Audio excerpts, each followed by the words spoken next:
Normally, since I know Sports it. December 16th.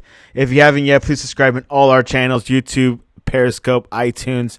And if you haven't yet, please subscribe in all our channels. If you're on iTunes, please leave a rating and a review. It will help us out tremendously. And visit us on thesportscast.net for the latest and greatest when it comes to sports. This episode is brought to you by InstaBible and 12-1 Training. Get your gear on and get your Bible app on. There's only one major trophy remaining for Joe Burrow to lift up this college football season. The LSU quarterback on Saturday won the Heisman Trophy, given to the most outstanding player in college football. He beat out fellow quarterbacks Jalen Hurts from Oklahoma and Justin Fields from Ohio State, and defensive end Chase Young, also from Ohio State, to hoist the 85th edition of the award at the PlayStation Theater in New York City. And joining us to talk to us a little bit about Heisman, Justin Riley. Welcome back to the Sportscast. Man, glad to be here. Still talking about football during the waiting period between the end of the regular season and bowl season. Of course. Obviously, these next couple of weeks is going to be pretty died down, wouldn't it be? Yeah, it's virtually quiet right now. Nothing really going on except recruiting. Signing day is early sign period is just around the corner, so that gives us a little excitement to tide us over until the official start of bowl season. And that starts, our palate will be full of quality college football until the mid January time. So, a pretty exciting thing to look forward to. Right now, it's just quiet, and we're very anxious.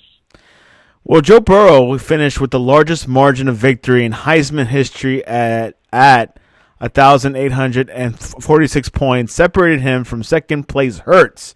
He also received a record of 90.7 of all first-place votes available and was named 95.5% of ballots, another record. I think the record he broke was O.J. Simpson back in the 70s. Justin, how surprised were you with this Heisman Trophy? I wasn't surprised at all, to be honest with you. I think we all have known for weeks, unless you just refuse to accept reality, that Joe Burrow was going to run away with this award. And like you said, man, it's pretty astounding. I mean, in every category, he finished greater than 90% with 9% of the votes. Who does that? Joe Burrow, a guy that's passed for nearly 5,000 yards and I think near 50 touchdowns. I mean, the guy's just been incredible, man. And it seems like every game he has stepped up to another level. And I don't think that you could say he's had a bad game this year, unless you call passing for under 350 yards a bad game. But he has been just stellar week after week, and he has carried himself and LSU to a promised land that they hadn't seen since 2011. So there's no surprise here. The biggest surprise to me, or mystery of it all, was who was going to finish number 2. And like you said, that was Oklahoma's quarterback, Jalen Hurts, 1486. Just separated both of them, just a wide margin.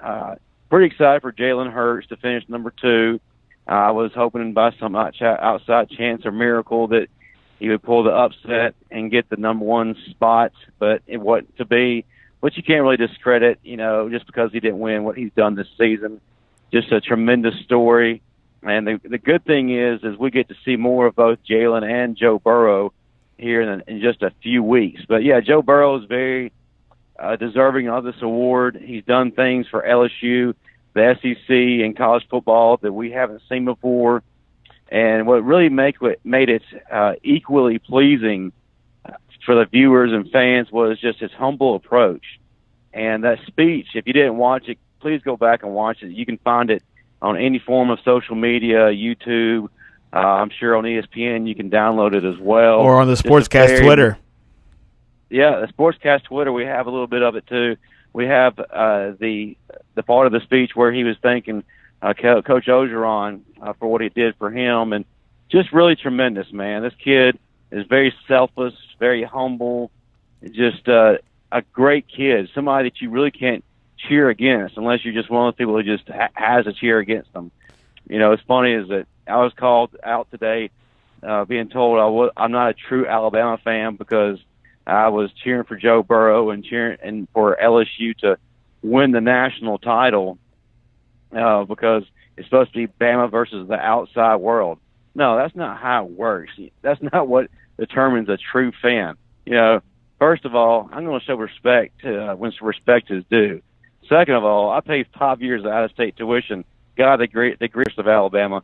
Been a fan since I was 7 years old. I think I'm a true fan. So, anyway, now that I'm done with that tangent, man, just great guy. It's really cool. I don't know if you saw this. I posted on my personal Twitter after the speech. During that speech, he had mentioned just the poverty rate of the area he grew up in. It actually motivated people to donate over $150,000 to a local food pantry in that area of town in Ohio he is from. So it's just, man, what he said and what he's doing is just having a tremendous effect, not only in college football, but outside of the college community. Joe Burrow said in his speech, "My journey, I wouldn't have it traded for anything in the world." He transferred to LSU from Ohio State after the 2017 season during an emotional acceptance speech. The senior thanked his offensive line and other teammates first during his speech, but saved his gratitude toward LSU coach Ed Oregon.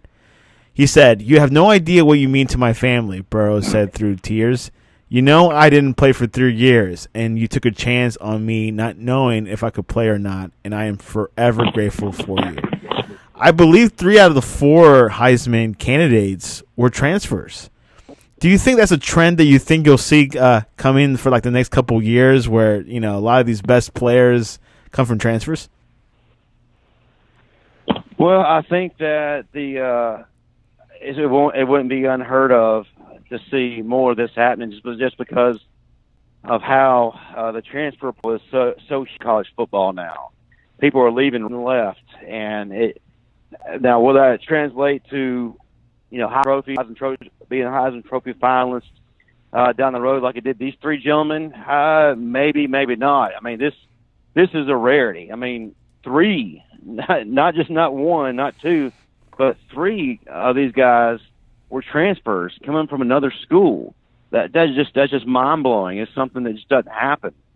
But yeah, I wouldn't be surprised if we see more of it. Maybe not as many at one Heisman presentation, but it wouldn't be unheard of to think that. Just like I said, with how prevalent it is now for people just to hop out of where they're at and get into the portal and head somewhere else. Now, former Alabama player Jalen Hurts, now current Oklahoma quarterback and going into the playoffs. What's second place? Why was he second? Obviously, no one projected him to be second. People were thinking Chase Young or even Justin Fields. But why did he show up second? Well, he wasn't getting the publicity the second half of the season where like Justin Fields was and Chase Young was. And a lot of his accomplishments were really overshadowed because of just the rise of those 2 players I just mentioned. So a lot of people just kind of forgot what he was doing and really forgot that he was there. And then too, he didn't really finish strong. That really would catch him in the eyes of the voters and fans. Well, it kept him in the eyes of the voters, obviously, because he finished second. But he had a great season. I mean, he passed for over 3,200 yards, and then added, close to 1,200 yards on the ground. I think he had like maybe 20 yards rushing, and then had another 30-plus yards through the air. That's a pretty phenomenal stat line there. So you can't really argue, and he definitely as far as stats go, he outplayed Justin Fields, had more rushing yards, had more passing yards. So it's not really something that I would count as a surprise because Jalen's had a really good year. He's been tremendous. He definitely has been a fan favorite across the board, whether you're an Alabama fan, Oklahoma fan, or just a fan of college football in general. And I think a lot of his story and just him being a solid guy character-wise just continued to resonate with the voters throughout this whole process. Jalen Hurts, who transferred to Oklahoma after spending his first 3 seasons at Alabama, was vying to become third consecutive Sooners quarterback and a record-breaking 8th OU player overall to capture the Heisman. Halloween wins by Baker Mayfield, Kyler Murray, and in 13 games, Hurts threw for 3,634 yards with 32 touchdowns and 7 interceptions, and rushed for 1,255 yards and 18 more touchdowns. So he definitely had a good season. Obviously, he couldn't follow what his predecessors did. But yeah, we'll see what happens with Jalen Hurts the next couple of weeks as he takes on LSU, a team that he has a good record against, but we'll see what happens. Alabama football news. Alabama will likely be without 3 defensive starters when it plays Michigan in the Citrus Bowl. Outsider linebacker Terrell Lewis and cornerback Trevon Diggs are sitting out the game and instead beginning to prepare for the NFL draft, Nick Saban confirmed today. In addition, freshman defensive tackle DJ Dale is doubtful for the game due to knee injury he sustained late in the regular season. Are you surprised with these sit-outs? No, not at all. Just because of that's just the way the game is turning right now. We've all seen the past few seasons when it came to the bowl games, large number of players are sitting out in favor of protecting themselves and their draft status by sitting out.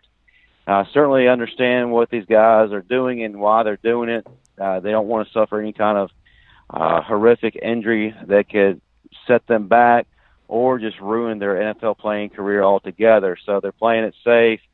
They're cashing their chips in, taking the stats they've accumulated thus far in their career, and they're going to sit out. So, and it was kind of it was to be expected. You know, it was speculated in the recent weeks that we may be with the services of everybody. But, you know, if you really thought that was going to be the case, you were kind of fooling yourself. You would expect a few of these guys to actually act upon that and play it safe, and they are. Terrell Lewis is a guy that's projected pretty high, and he's a guy also, too, that has been no stranger to injury during his Alabama career. This has been his first season. He's actually been healthy the entire season. He's actually missed 2 seasons due to injury. So you can definitely understand what he's doing here.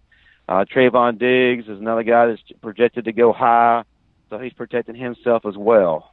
So I definitely understand it. There may be some more to come. Hopefully there won't be, but I totally get it. My big thing is, as an Alabama fan, as a selfish fan, you know, I like to see best on best. I want everybody there because I really want to take out Michigan. But at the end of the day, it's not about me. It's about these guys' future.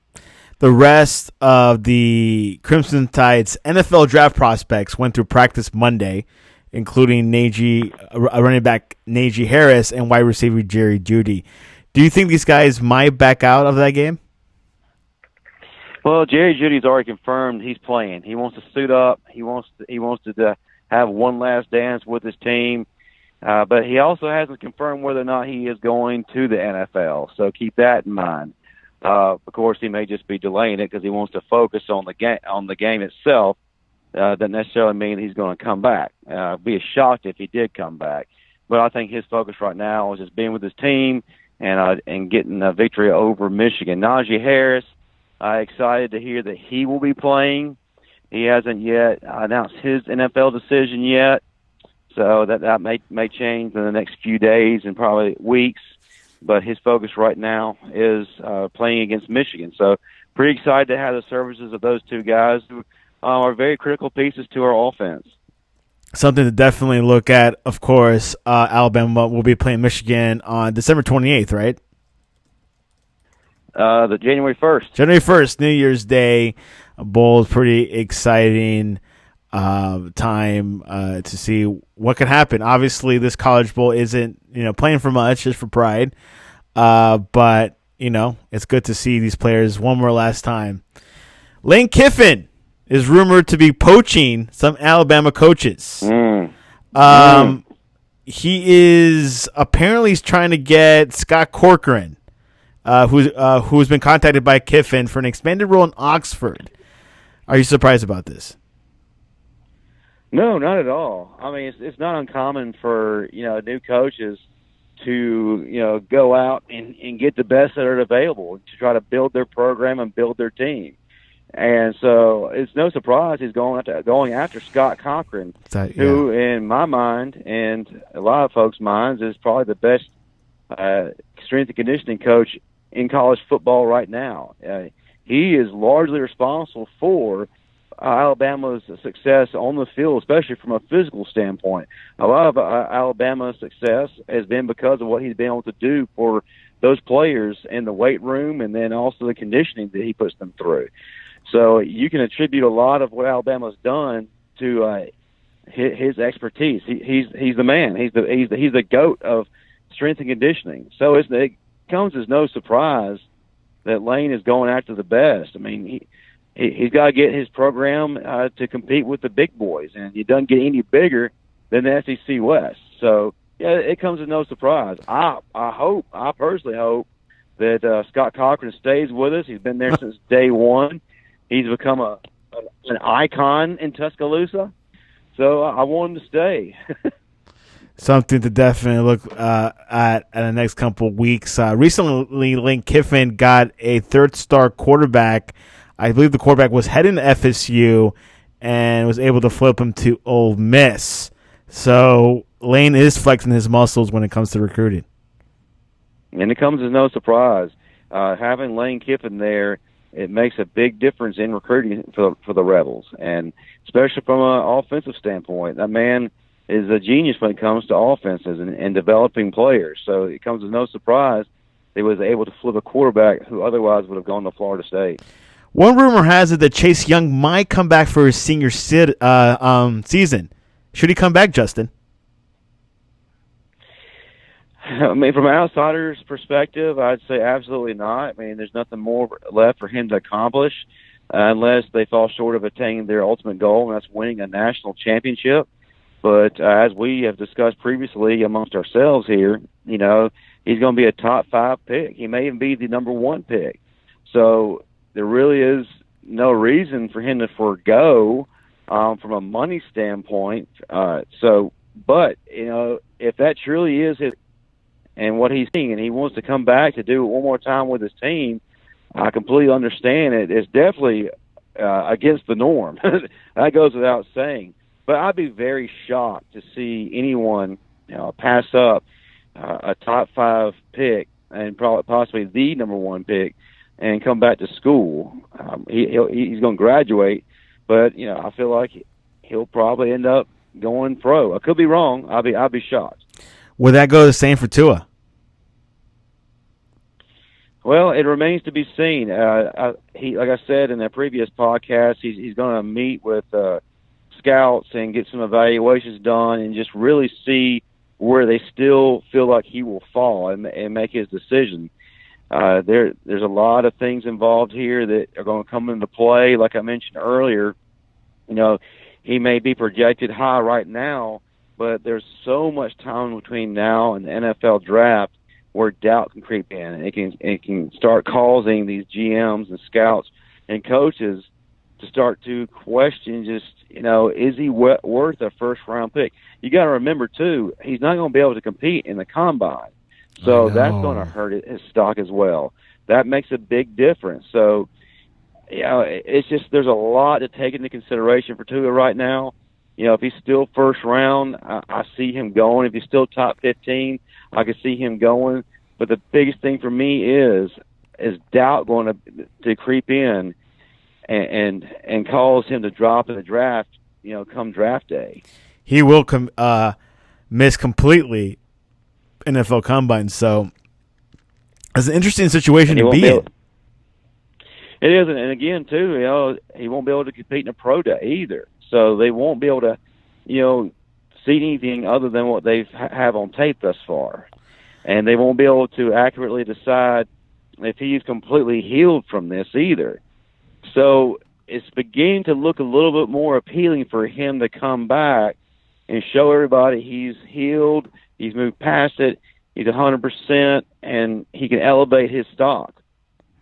So it really could go either way, and we all know how fickle the draft can be. And I sure would hate to see him choose to come out because he's projected to go high, only for them to change their minds later in the game, and he goes from first round to second round, maybe even third, because people just don't know. The unknowns for Tua Tagovailoa continues. Let's go into NFL news. Outsider linebacker Terrell Suggs was claimed by the Kansas City Chiefs on Monday, according to Ian Rappaport of NFL.com. Will this be a good fit for Terrell Suggs? No, he belongs with the Ravens. I'm pretty angry, man. Well, I'm frustrated because I'm a Ravens guy, and Terrell Suggs is a Raven. He's always going to be seen as a Raven. When his career is said and done, he's going to be known as a Raven. That's just called what it is. And reports coming out were saying that he would not accept any deal outside of playing for the Ravens. So I felt that that's where he was going to end up going. And then, boom, out of nowhere, he's a Kansas City Chief. So there you go. Now, I can't blame him for trying to better his situation. Lord knows he wasn't going to do anything worthwhile with Arizona. This is a team that's rebuilding and has no shot at the postseason, whereas Kansas City is another team that has a shot at the postseason and also has a shot to do a lot more. So he has an opportunity to do very well there. And also, too, he's a guy that's going to contribute pretty quickly and is going to help bolster that defense, which they do need him. They do need his veteran presence and his skill set to help with that defense, especially as the postseason draws near. So it's a great fit for them, and I think it's a great fit for him. Just wish that he be with the Ravens instead. The New Orleans Saints, San Francisco 49ers, and Seattle Seahawks also put in claims, per Rappaport, adding the Baltimore Ravens may have signed him if he cleared waivers. That comes after ESPN's Adam Schefter reported on Saturday that Suggs will strongly consider not reporting if a team other than the Ravens claims him, league sources say, adding that the Ravens were his overwhelming preference. So he doesn't have to show up to Kansas City. So once they waive him, he's able to climb up, back to Baltimore. Well, I'm not going to get my hopes up. I mean, if he accepted a deal with Kansas City and he's going over there, I mean, why go through all that hassle if he's just not going to report, not show up? I think he's a good businessman, and he's a man who will honor that. And so I fully expect to see him in a Chiefs uniform. The Seattle Seahawks announced Monday that the wide receiver, Josh Gordon, whom they claim off waivers in November, was suspended indefinitely for violating the NFL policies on performance-enhancing substances and substance of abuse. This is the fifth suspension in 8 years for Gordon. What's up with Gordon? Why does he have these issues again? Man, it just seems like the drama or the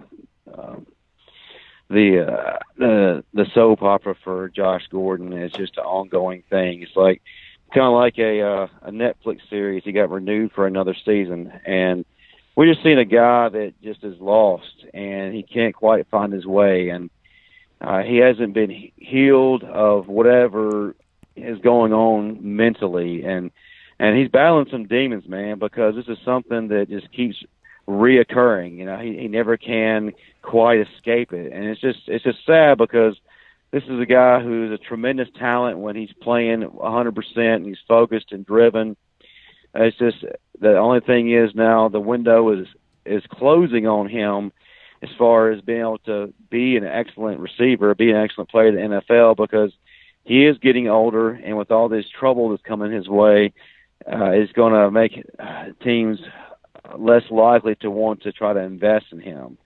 It's just unfortunate because, like I said, this man is a tremendous talent, and if he really had his stuff together, he probably could be one of the better wide receivers in the league. The receiver was suspended indefinitely just last December while a member of the New England Patriots. Gordon was conditionally reinstated in August, just in time for the start of the 2019 season. Gordon played 6 games with the Patriots this year, hauling in 20 catches for 287 yards and a score before New England waived the wideout in late October. Seattle picked up Gordon off waivers for next day. In 5 games with the Seahawks, Gordon racked up 7 catches on 11 targets for 130 yards and averaged 26 offensive snaps per game. So he's definitely a big big asset for Seattle. Do you think Seattle will miss him a lot? Not necessarily, because they really have some solid pieces in place there across the board. They're guys that they play well as a team. Their success is a team-based success. They just have everybody playing together, and they have great chemistry. And they also have some guys that are tremendous leaders, especially in the quarterback, Russell Wilson. I don't really think that they're going to miss him too much. But it remains to be seen. I'd be surprised if they really even noticed he was gone. Something to definitely look at in the next couple of weeks. But obviously, I don't know if anyone will pick him up or he'll be. I'm not sure what the whole rules here situation, but hopefully his life will be get straightened out. He's a very young man, definitely a lot of potential. So we'll see what happens. Ready for some game predictions?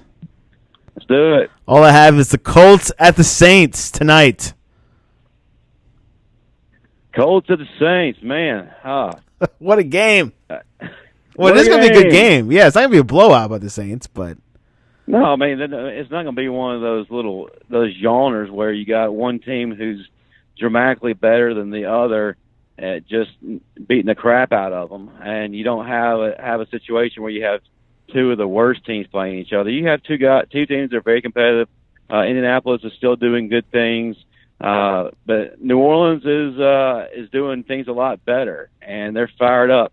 They suffered a heartbreaker against San Francisco that they really shouldn't have lost, but I think that they're going to rebound, and I think they're going to be a team on fire. And I don't see any reason why they don't get back on track tonight. So we'll see what happens. So what's your scoreline going to be? I think the Saints will win 35-17. 35-17. It's funny because this Colts team was maybe considered the second or third best team this past season in the AFC. Now they really dropped. Well, they're a team that's in transition.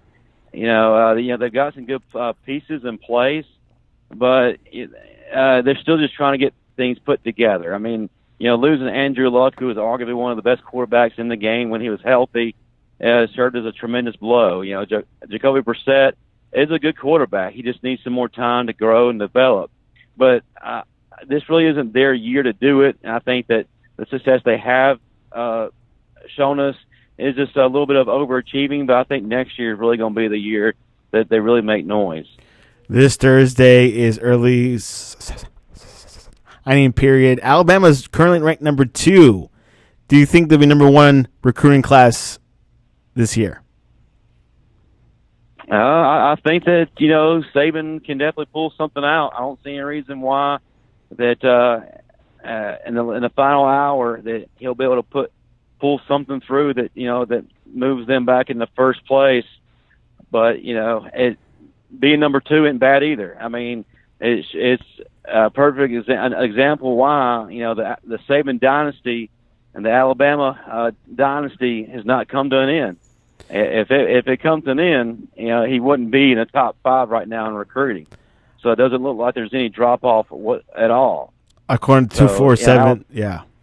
So Alabama's in good shape. According to 247 Sports, Clemson is number 1 in recruiting, then Alabama, then LSU, 4th Ohio State, 5th Texas A&M, 6 Georgia, 7 Texas, 8 Florida, 9 Oklahoma, and 10 Auburn. These teams are very, look very familiar, of course, because they finished top in the college football playoff rankings. But we'll see. Looks like I think Clemson might finish first, but we'll see what happens in the next couple of days. A whole lot of last minute flips and things like that. But Arizona State could be the big surprise this season. So we'll see what happens. Justin, what is the best way to talk to you about Justin Fields? Justin Fields, favorite player. No. You can reach me on Twitter, That's at 12-1 training. That's the number 12, one spelled out, training. Same on Instagram.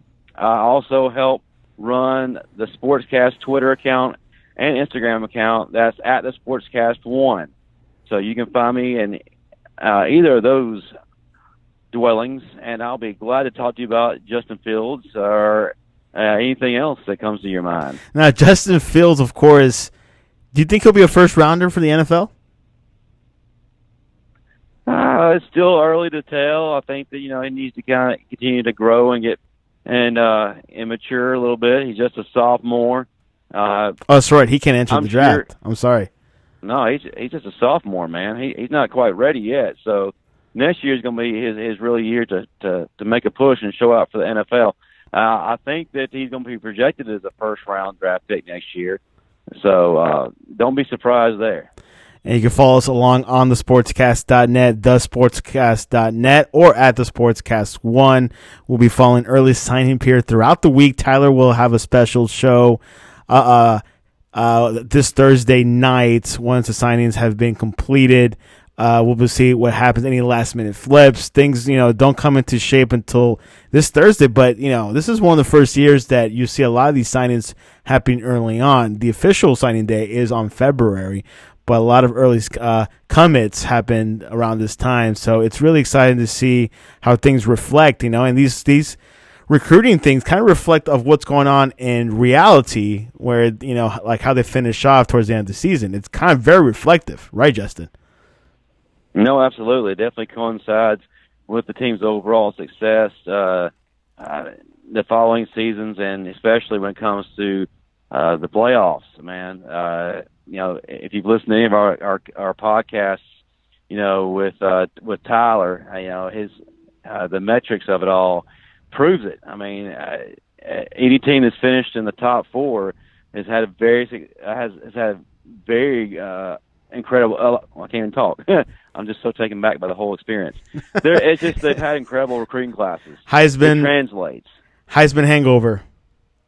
Heisman hangover, man. No, tell you what, man, that Joe Burrow speech just got me, man. I'm still trying to, get back to being, happy and go lucky. One hit wonder definitely has improved itself as well. And like I was saying about recruiting, only a few teams like Utah fall in the cracks and make it up in the top 10, but those only happen one in a few times. So we'll see what happens this coming up week. We got Tyler on Thursday. Tomorrow we got Victor tomorrow night. We also got Ryan Krista in the afternoon, so he'll be talking a little bit about NFL and what's going on in college basketball. But anyways, Justin has to go and pay some bills. I'll see you before the Michigan game. The forecast ain't paying them. I guess I'll see you before the Michigan game or after the recap. I don't know. We'll see. It's gonna be a busy week because it all happens New Year's Day, and so I'm gonna give I gotta give a preview game, man. Gotta get ready. This is Bama versus Harbaugh, so this is a big deal. It feels more of a scrimmage than a real game. I don't know. It is real to me, sir. It's real to me. Well, anyway, Justin, roll Tide. Roll Tide.